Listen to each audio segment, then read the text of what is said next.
So maybe you can touch upon how important physical transformation is. It's not essential, but it makes it fun for me. The Batman voice made me, I couldn't speak after that. That was so deep.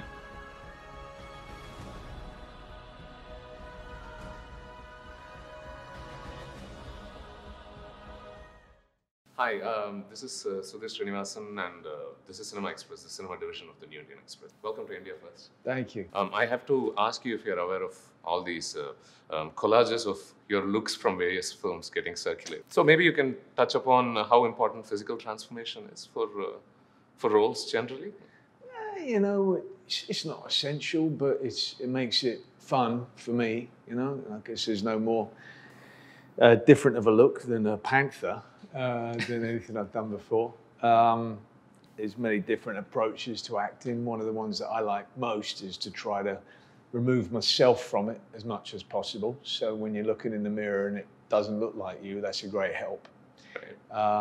And then obviously you've got moments when you're playing a real character. Well, then it's your job to really try to capture the essence of that person, and the physicality is sometimes like in your upcoming film, Vice, for it's very important for that. Yeah.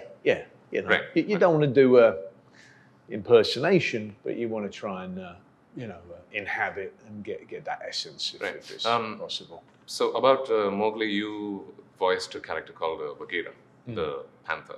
Right. I wonder if you channeled some of your Batman voice for this, because this role demanded that you be a bit gruff about. Oh no, I didn't go anywhere near that. The Batman voice. I'm counting on it. You'll be in a better jail forever. This is just the beginning. Where were the other drugs going?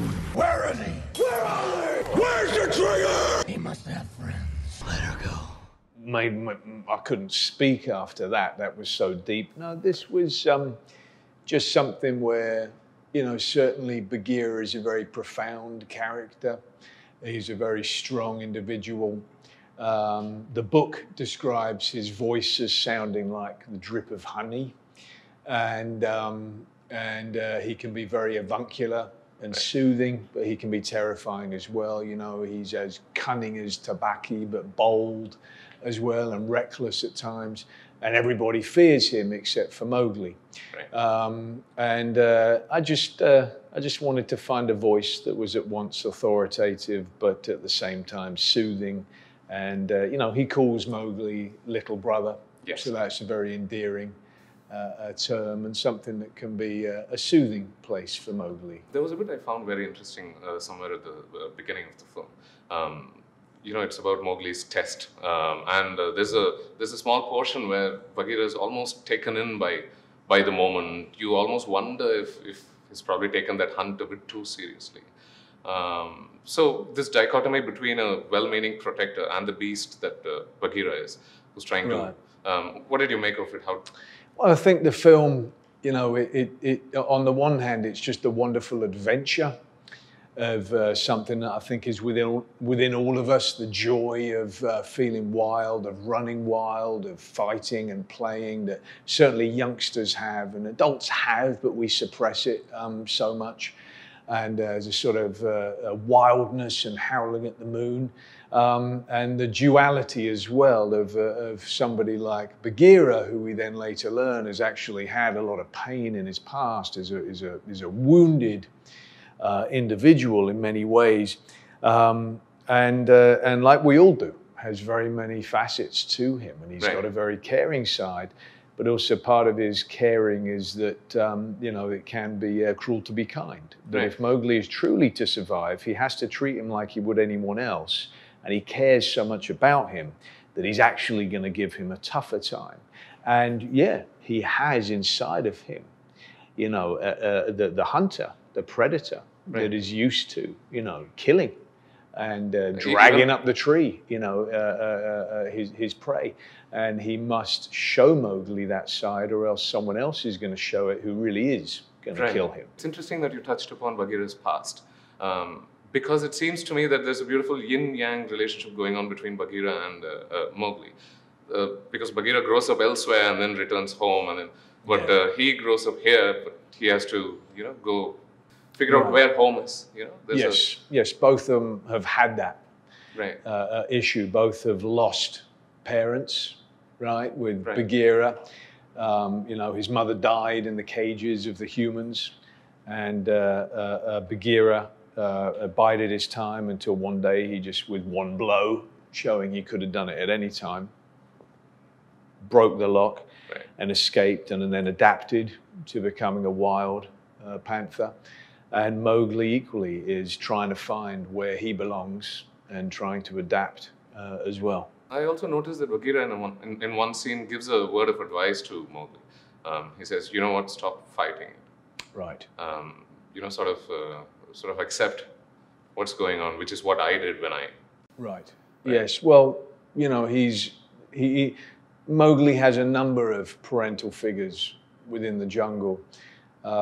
Bagheera calls Mowgli little brother, so he obviously feels himself to be like a big brother to him, and his care for him in recognizing that he's in danger once Akela is gone, and Shere Khan, you know, believes it his right to take the blood of the child as he took his parents, the woodcutters. Right. And so it's out of love for him that he tells him fighting and accept it, even though he understands full well Right. the desire to fight, and in fact he did fight himself. I have to ask you this, at least in the present climate. Back when Kipling wrote these stories, of course, the tiger population was pretty flooded. It was healthy back then. Not anymore.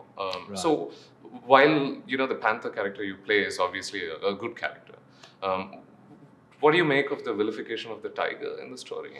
Well, I spoke with Andy about that because obviously that's worrisome in the fact that you know there's no villainy in any animal. There's villainy within human beings, but animals don't possess such a trait at all. The animals do signify different parts, I believe, of Mowgli. And, you know, Shere Khan is called the lame one, right? That is what his nickname is, with his paw. Yeah.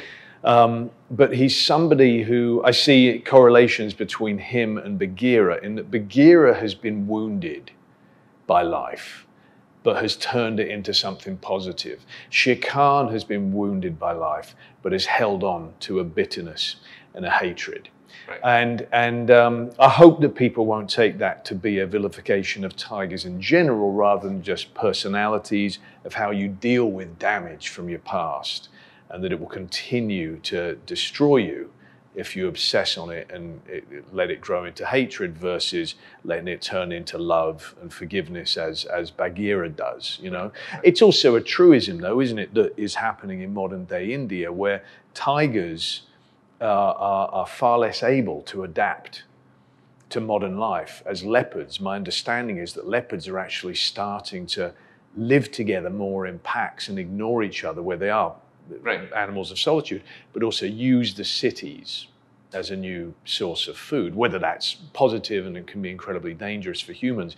For them, it's the way they survive, whereas tigers are not able to adapt so quickly. You know, it takes generations, and therefore they're in great danger of becoming extinct, you know, which would be a terrible tragedy. I mean, well, taking off on what you were just talking about, how important is subtext for you as an actor? You know, you're not in control of the material yourself. No, of course, you know, as an actor, you serve somebody. You know, we all serve somebody. A director serves somebody, but I serve a director, right? I try to understand the style he's looking for. He directs me. I try to provide what he's looking for. Then he goes to the edit room and chooses what I did, and then I watch it and go, he cut that scene. He must have liked that version more than the other. You know, I serve them. To do that, but it was very satisfying in this respect. And then the subtext is wonderful, because I very strongly believe that once you've finished a film, you don't own it any longer. You know, you don't need to explain it. It's yours. When you watch that film, it's your film now. It can mean something to you or not mean something to you. You might see it in a certain mood when it resonates. You might see it in another mood when it just doesn't. But it's yours. It's not mine any longer. And the subtext is what fills that out and gives it the vibrancy and the life.